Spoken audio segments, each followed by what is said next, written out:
రాష్ట్రపతి ప్రసంగానికి ధన్యవాదాలు చెప్పేటువంటి తీర్మానంలో ఏదైతే ఇచ్చినటువంటి ప్రధానమైనటువంటి లెక్క నరేంద్ర మోడీ 370 భారతీయ జనతా పార్టీకి గెలుస్తాం, 400 ఎన్డీఏకి గెలుస్తామని చెప్పినటువంటి దాంతో పెద్ద ఎత్తున చర్చకి తావిచ్చింది.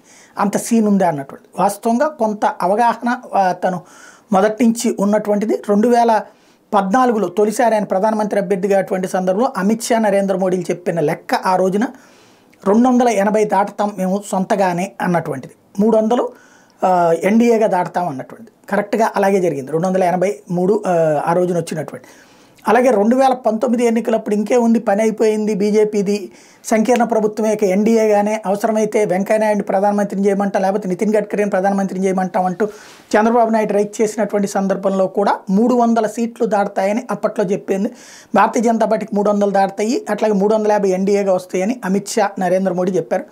అదే జరిగింది. ఇప్పుడు 370 బీజేపీగా, ఎన్డీఏగా 400 దాటుతాయి అన్నటువంటిది నరేంద్ర మోడీ చెప్తున్నటువంటి మాట. కాబట్టి అది జరుగుతుందా లేదా అనేది రేపటి ఎన్నికల్లో తేలుతుంది.